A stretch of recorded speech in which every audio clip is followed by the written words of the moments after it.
Olá! São Paulo vai sediar um dos maiores encontros internacionais sobre o futuro do trabalho, liderança e saúde mental.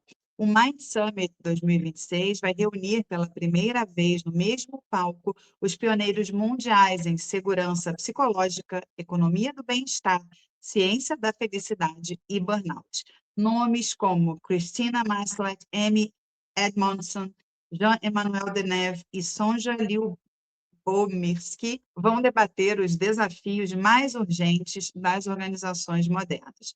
A curadoria é de Adriana Drula, economista, psicóloga, mestre em psicologia positiva pela Universidade da Pensilvânia, referência na união entre alta performance e ciência do bem-estar. Adriana Drula é a nossa entrevistada agora. Muito boa noite, Adriana. Seja bem-vinda e obrigada por aceitar o nosso convite. Obrigada, boa noite. É um prazer estar aqui com vocês.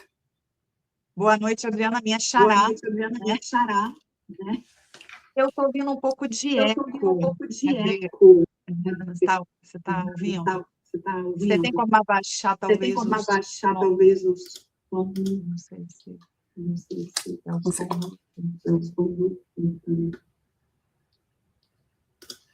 Melhorou? Eu estou ouvindo você muito bem. Eu estava me ouvindo, agora está perfeito. Sim, perfeito. Você está me ouvindo, então? Então, Sim. seja muito bem-vinda, minha xará, Adriana. Eu queria que primeiro, né, a gente falasse sobre o evento, né, o Mind Summit. Vamos falar sobre o Mind Summit. Vai acontecer dia 16 e 17 de setembro, né? Exato. O Mind acontece 16 e 17 de setembro, é um evento presencial no São Paulo Expo. É um evento anual, então essa é a nossa edição de 2026. A gente, por tradição, né, traz para o Brasil as pessoas que estão pensando saúde mental corporativa, bem-estar no trabalho e o link disso com performance, então, não do ponto de vista de compliance, embora seja, né, um assunto bastante importante, mais do que nunca, inclusive, para compliance, mas de um ponto de vista de business, né? Então, a gente traz para o Brasil grandes pensadores, por exemplo, a Amy Edmondson, né, que você mencionou anteriormente, ela é a fundadora, né, a pessoa que primeiro usou o conceito segurança psicológica nas corporações e que pensa e estuda isso há muitos anos, professora de Harvard, número 1, pensadora Thinkers 50, e que faz aí consultoria para grandes organizações no mundo e vem, né, entre outras autoridades, falar um pouco para a gente o que é isso, né? Quando a gente está falando sobre bem-estar, performance, será, né, que a performance vem porque as pessoas estão bem no trabalho ou elas ficam bem porque a empresa performa bem? Como que isso se relaciona? Por que isso deveria ser um tema de estratégia? Né? E por que as maiores empresas no mundo hoje olham para isso como estratégia, não como compliance? Né? Então, essa é a ideia. Hoje em dia, né, isso é fundamental, né? Bem-estar. Adriana, mas me fala um pouquinho sobre a tua ideia. Como é que surgiu essa ideia de organizar um evento com essa dimensão, né? E com uma pauta tão importante, porque fala sobre o futuro do trabalho, liderança e saúde mental no Brasil, né? Você juntar esses. Como é que surgiu essa ideia? Bom, a ideia ela veio muito de uma necessidade, né, que a gente percebeu, porque, bom, eu venho de uma história que junta um pouco as duas pontas, então eu comecei a minha carreira no mercado financeiro, eu trabalhei por muitos anos no Morgan Stanley, depois, enfim, investment banking, private equity, então na alta performance, né, numa época em que não se falava e nem se considerava, né, a ideia de estar bem no trabalho ou mesmo de propósito ou qualquer coisa nesse sentido. Então, onde via-se performance e bem-estar como dois construtos que competiam e não que poderiam se somar. E aí o que a gente, né, o que eu experienciei muito em primeira mão assim no mercado, principalmente no mercado financeiro, é que a grande maioria dos profissionais, ou muitos profissionais, eventualmente saíam do mercado para fazer outras coisas. Inclusive, eu me lembro, quando eu estava fazendo o recrutamento lá atrás, na época, nos Estados Unidos, que eu me formei lá, comecei a trabalhar no mercado financeiro nos Estados Unidos, Lá. e eu me lembro, inclusive, de que a indústria, né, financeira se vendia como um MBA pago. Quer dizer, você vem, você trabalha um monte de um jeito insustentável e você sai preparado para algo que não é necessariamente a própria indústria financeira, né? Por exemplo, é bem Sim. conhecido no mercado na época, a gente tinha muito poucos profissionais sêniores mulheres, porque chegar uma época da vida em que aquele ritmo não condiz mais, né, com o que você pode ou quer viver. Enfim, então, de um lado, esse entendimento de que para eu ter lucro ou performance, eu preciso squeeze, né, ou tirar todo o potencial Toda a e a energia. vida e as horas acordadas daquela pessoa, onde ela Nossa, já não existe separado do trabalho, mas também é insustentável no longo prazo. nossa, é verdade. Você está falando de um tema, não sei exatamente de que período, mas assim, meu pai trabalhou no mercado financeiro e eu me lembro exatamente disso, né?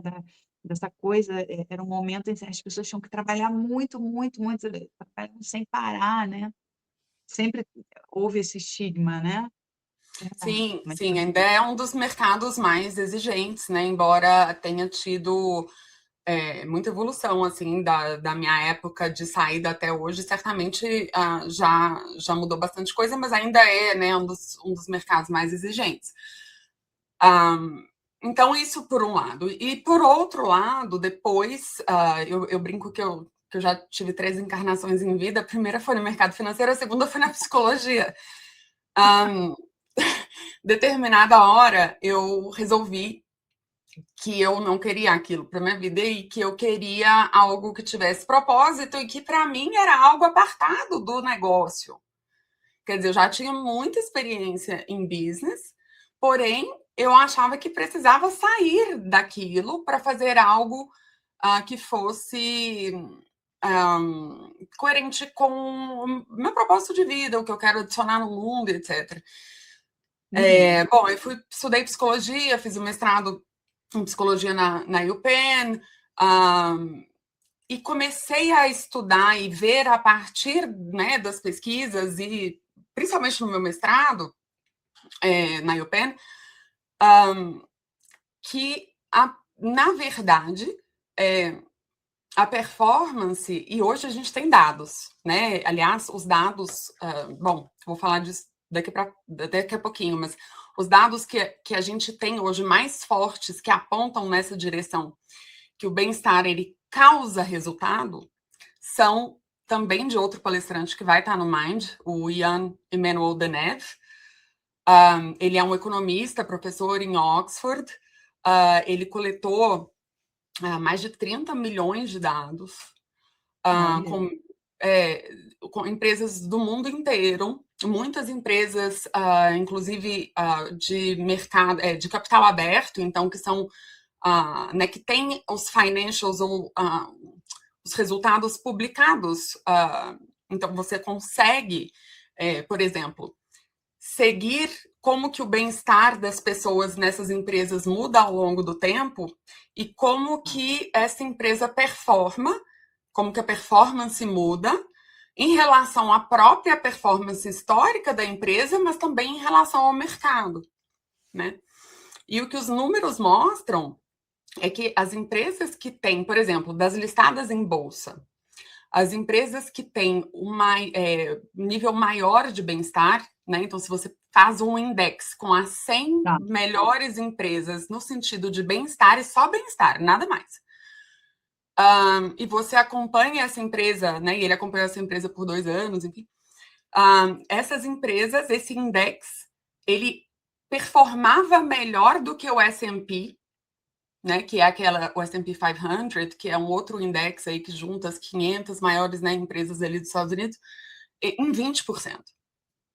Caramba.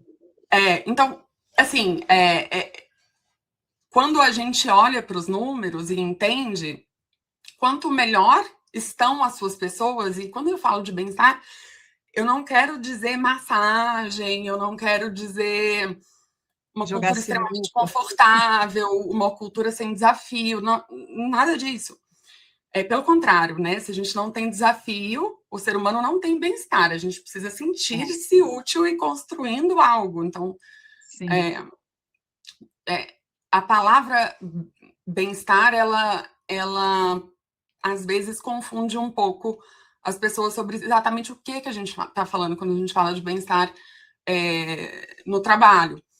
Sim. Mas, enfim, empresas que têm pessoas, né, cujas pessoas se sentem melhor no trabalho e sobre o trabalho, elas têm funcionários que são mais produtivos. Hoje, por exemplo, a gente vê que os funcionários, medindo o bem-estar dos funcionários de venda, por exemplo, ao longo do tempo, numa pesquisa bem grande que o Ian fez, o que ele descobriu foi que quando as pessoas estavam melhores, elas vendiam 25% mais. Né? Então, bastante, né? As pessoas performam melhor, as pessoas.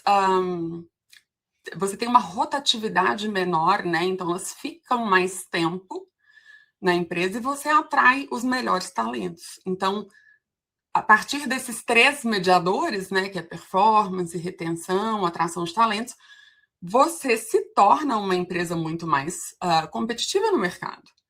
Né? Então, enfim. E aí você conseguiu reunir, quer dizer, vão estar juntos no mesmo evento, né?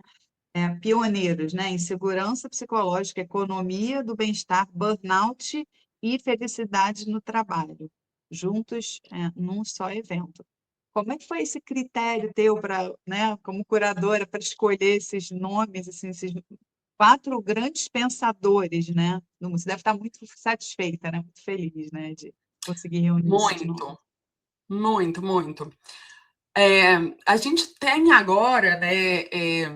Acho que quem, né, estiver aí nos ouvindo e que acredita na tese, né? Enfim, que o bem-estar causa performance e que é necessário a gente cuidar das pessoas para que a gente performe melhor enquanto empresa, enquanto sociedade, enquanto business, sabe que nosso mercado nunca teve tão propício, né, para falar sobre isso, depois do novo texto da NR1 e etc. Então, o que eu percebi, né, é que depois também do novo texto, muito começou a ser dito e conversado, né, sobre saúde mental no trabalho, e de repente as empresas, muitas empresas, e o mercado estava entendendo o assunto de forma equivocada. A leitura mais comum, que é a mais equivocada, é que saúde mental no trabalho, ou bem-estar no trabalho, ou mesmo a obrigação da NR1 quer dizer que a empresa precisa cuidar da saúde mental do funcionário. E não é sobre isso. Né? O que a medida pede é que as empresas mensurem a forma, né, o desenho do trabalho, por exemplo, liderança, a forma que as pessoas se relacionam, existência ou não de assédio, de suporte, de reconhecimento, de recursos para poder lidar com seus desafios, de sobrecarga, de apoio, né? Esses fatores que a ausência, né? Por exemplo, às vezes a presença do assédio ou a ausência de recursos pode fazer com que o trabalho seja uma fonte de estresse crônico e, por isso, as pessoas podem adoecer. Então, quer dizer, não é sobre a doença, não é sobre o psicólogo para todos os colaboradores, né? É algo muito anterior a isso, é sobre cuidar do ambiente, da liderança e da forma que o trabalho é conduzido, para que ele não seja um fator de estresse crônico. Certo. Consequentemente, são os mesmos fatores que, se presentes, respondem ou causam o bem-estar no trabalho. Né? Então, a curadoria ela veio muito como um resultado dessa percepção. Bom, as pessoas não sabem o que é burnout ou o que causa o burnout. Ou como a gente deve intervir na empresa para minimizar o burnout. Né? Não é sobre eu capacitar o meu gerente para ele conseguir diagnosticar pessoas, não é sobre eu dar terapeuta para todo mundo, não é isso. É sobre eu cuidar dessas condições. E aí, a necessidade de educação do mercado é muito grande. E eu sou adepta quer dizer, eu acredito muito no dado que diz que quando você precisa mudar o mindset de muitas pessoas, a credibilidade daquele que comunica a informação é responsável por 20% da eficiência da sua, né, da sua capacidade de convencimento. Então, eu vou trazer alguém para ensinar essas pessoas sobre o que é o burnout. Quem seria a pessoa mais capaz de nos ensinar isso, se não a pessoa que é mais sênior no estudo do burnout no mundo? Não seria muito legal? Nossa. E aí começou assim, falou, cara, vamos trazer a pessoa que criou esse conceito, a pessoa que é a pioneira aqui. E aí foi naturalmente fechando, porque a Cristina, né, que é a pioneira do burnout, ela estuda, né, há 40 anos, desde 1981, quais são os fatores que levam... Já existia esse termo em 1981? Em 1981 foi quando ela começou. O termo é até anterior à Cristina, mas a Cristina foi quem operacionalizou com a escala e trouxe isso para o mundo da gestão de forma muito popular. E, né, ela é a madrinha aí do construto. Mas a Cristina vem falar de risco, né? Ela vem falar sobre quais são os fatores que causam. A Amy vem falar da questão da segurança psicológica. O que é segurança psicológica e por que é tão importante? Bom, a segurança psicológica, quando a gente fala de segurança psicológica, a maioria das empresas entendem o quê? É sobre todo mundo estar confortável no trabalho. Sim. Seguro. Logo, eu não posso dar um feedback difícil. Ou eu não posso cobrar resultado. Eu tenho que tirar um pouco o pé. E não tem nada a ver com isso. Entendi. Né? É bem mais profundo, né? Do que isso. Segurança psicológica é sobre você poder dizer a verdade. Olha, né? E você poder, seja você quem for na organização, líder ou liderado, você poder dizer a verdade e colocar o que está acontecendo na mesa. Basicamente, a rapidez com que a informação chega no chefe. Se está todo mundo escondendo o problema, é pior para o chefe também. Né? É verdade, porque em algum momento a bomba vai estourar, né? Sem dúvida, sem dúvida. E culturas muito impositivas, né, ou muito punitivas, fazem com que as pessoas escondam a verdade. Mas você poder dizer a verdade não tem nada a ver com conforto, porque a informação verdadeira, na grande maioria das vezes, ela não é tão positiva, não é verdade? Assim, Verdade, quase sempre, né? Porque então, o funcionário tem medo, né? Tem medo de dizer, tem medo de ser punido, tem medo de perder o emprego, tem medo de ficar mal com o chefe, né? Exato. E é importante, até para a segurança psicológica, que você dê feedbacks difíceis também, mas que você saiba como dar, né? Então, não é sobre uma cultura confortável em que em que tudo pode. Adriana, vamos falar um pouquinho do burnout, já que a gente tocou nesse assunto, né? Me fala um pouquinho do burnout. Você tem números, assim, sobre burnout no Brasil ou no mundo? Não sei. E Ó, para quem não sabe, né, basicamente, assim, de uma forma óbvia, resumida, né, o que é o burnout? Ele atinge um número enorme, né, de brasileiros sim, atualmente. é muito, assim, o burnout, ele é uma condição, ah, que surge por conta do ambiente de trabalho, né? Então, Tá, por exemplo, você perde o interesse naquilo que antes para você era interessante no trabalho, então um certo cinismo, uma desmotivação, enfim, tem alguns sintomas. tá. O que acontece é a gente vê um número cada vez maior, né, de pessoas com burnout. Um, Acho que por duas razões. Primeiro, porque a gente tem uma situação cada vez mais desafiadora mesmo no trabalho, né? O trabalho remoto, por exemplo, é algo difícil de se conduzir com equilíbrio, a tecnologia e mais, né, a competição, a competitividade do mercado, tudo isso faz com que a gente tenha que ou acabe trabalhando mais, um pouco sem um limite, né? Que poderia levar, por exemplo, à síndrome do burnout. Mas também existe uma consciência sobre o que é, né, o burnout, e acho que muitos diagnósticos um, de outras condições sendo nomeadas como burnout, se isso faz algum sentido, né? Eu estava Uhum. conversando, por exemplo, com uma das pessoas que vai palestrar no Mind, e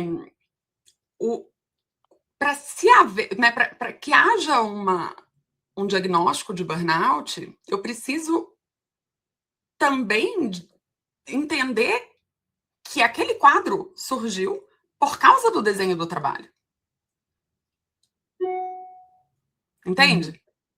Porque clinicamente é muito difícil você diferenciar uma depressão, uma ansiedade de um burnout. Como você faz isso? Uhum. Né? Verdade. É, se o burnout ele só acontece, né? Então, assim, se você sai do trabalho, você melhora. Tem algumas diferenças nesse sentido, né? Então, é, é, é algo que está intimamente relacionado com o trabalho, mas acho que também existe um excesso de diagnósticos nesse sentido, de talvez condições que não necessariamente sejam burnout sendo nomeadas como, né? Tá, entendi. Mas é um número enorme, né, no É um Brasil. número, é um número bastante grande e crescente, sim. Tá. Por que a maioria dos investimentos em bem-estar falham nas empresas? E como é que a metodologia Oxford ensina a mensurar, intervir e provar o impacto como um ativo de performance? Tá.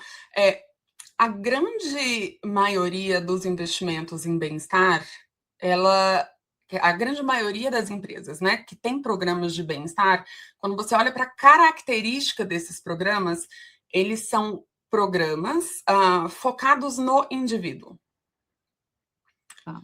como benefícios, ou às vezes, por exemplo, um programa de resiliência, um programa de estresse, um programa, é, né, até, enfim, de educação financeira, por exemplo, que pode sim ter boas consequências para aqueles que fazem, né? Por exemplo, um programa de educação financeira, certamente quem faz terapia também vai ser, né, vai ser beneficiado, mas não mexem no desenho do trabalho. E aí, o que acontece em termos de bem-estar no trabalho, quando você mede, né, de acordo com a metodologia do Ian, que inclusive foi recomendada agora, há pouco, em abril, pelo Fórum Econômico Mundial, como o padrão ouro de mensuração do construto, né, de bem-estar no trabalho. Bom, essas campanhas ou esses investimentos em saúde individual são muito pouco efetivos ou quase nulos, isso de acordo com a revisão de literatura, tá? Não sou eu que estou dizendo isso. Mas tem um efeito minúsculo ou quase nulo, e no agregado da revisão de literatura nulo, sobre bem-estar no trabalho. Né? Então, quando você mede o bem-estar no trabalho e os fatores, né, o que explica isso, coloca isso num modelo de regressão e etc. E olha para isso de um ponto de vista de causalidade, inclusive ao longo do tempo, o que você vê é os fatores mais comuns, o senso de pertencimento. A maioria das pessoas pensa, flexibilidade e salário são as duas coisas mais importantes. Não são. Olha, não são. Nem no Brasil é. Olha. Pertencimento é muito importante. Confiança é muito importante. Reconhecimento, crescimento, nessa perspectiva de que eu estou crescendo, a presença de apoio, de recursos, né, para eu executar os meus desafios. Coincidentemente, são os mesmos fatores que, quando negligenciados, levam ao estresse crônico. Né? Então, são dois lados da mesma moeda, né? Quando você cuida disso, você está cuidando também de compliance e da NR1, porque é isso que a NR1 pede, e, ao mesmo tempo, produzindo esse bem-estar no trabalho que está linkado, né, à performance. Tá. Agora, uma das grandes presenças também é a Sonja ou Sônia Lyubomirsky. Sonja ou Sônia? É difícil, né? Sônia. Sônia Lyubomirsky. Ela é uma das maiores autoridades mundiais em ciência da felicidade, né? Como é que a ciência da felicidade, Adriana, pode ser aplicada no dia a dia das empresas para aumentar engajamento, retenção, né, e sustentabilidade? Assim, se você puder falar de uma maneira resumida, seria legal. Bom, o que a Sônia ela fez, né, ao longo aí de 36 anos que ela estuda quais intervenções são efetivas no sentido de produzir bem-estar, well-being e felicidade, emoções positivas, etc. Né? Quando a gente fala sobre intervenções, muitas vezes a gente tem ideias intuitivas que, na verdade, não se provam com números, né, ao longo do tempo. Certas intervenções tendem a ser melhores do que outras, etc. Ela vai falar sobre isso, né? Ela vai fazer um workshop para líderes sobre exatamente esse tema, então é complexo eu responder sim, rapidamente quais seriam, mas acho que o importante, né, quando a gente pensa sobre desenho do trabalho, é pensar sobre quais práticas de liderança, porque, por exemplo, o que traz felicidade e bem-estar para o trabalho, né? Eu comentei do senso de pertencimento. Isso aparece super forte na pesquisa da Sonja. Então, ela vai estar falando quais intervenções a gente pode fazer, por exemplo, no nosso trabalho, ou o que a gente pode colocar na nossa rotina para que as pessoas estejam mais unidas. Exato. E como que isso traz resultado? Né? Então, bem-estar ou happiness, nesse caso, não é sobre a gente colocar uma sala de descompressão ou uma, né? O que é isso? Tá. Adriana, então, vamos lá. O Mind Summit 2026 vai acontecer dias 16 e 17 de setembro em São Paulo, na Expo São Paulo. Quem pode participar? É aberto ao público em geral que quiser se inscrever ou somente profissionais de psicologia, empresários? Fala um pouquinho para a gente. Tá. O evento é aberto ao público, né? A gente já está vendendo ingressos no site do evento, que é mindsummit.com.br. Todo mundo que se interessa pelo tema é bem-vindo. O nosso público normalmente é um público misto. A gente tem, por exemplo, consultores interessados em aprender como desenvolver liderança ou se atualizar na ciência, psicólogos organizacionais, né, no B2C, assim, ainda estou falando. Alguns estudantes, pessoas em mudança de carreira que estão olhando para esse campo. Do outro lado, né, no B2B, a gente tem as maiores organizações do Brasil, estão no Mind, né? A gente tem uma presença muito ampla de multinacionais, grandes empresas, aí RH, CEOs, mas também o gestor, né? Muitos gestores hoje com essa dor de como eu faço para que minha equipe tenha performance e não tenha um burnout.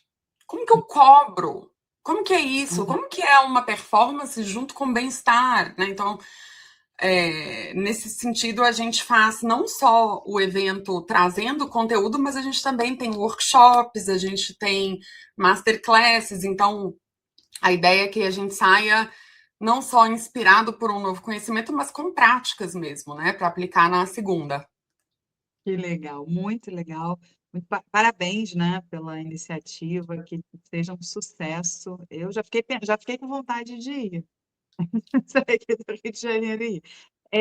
E é legal que você está fazendo um evento 100% presencial, né? Que é Sim, hoje em dia um diferencial. Um diferencial. sim. É bem humano. O que acontece no presencial não acontece no online, né? Então, Concordo. para a gente é bem importante, inclusive, que seja presencial.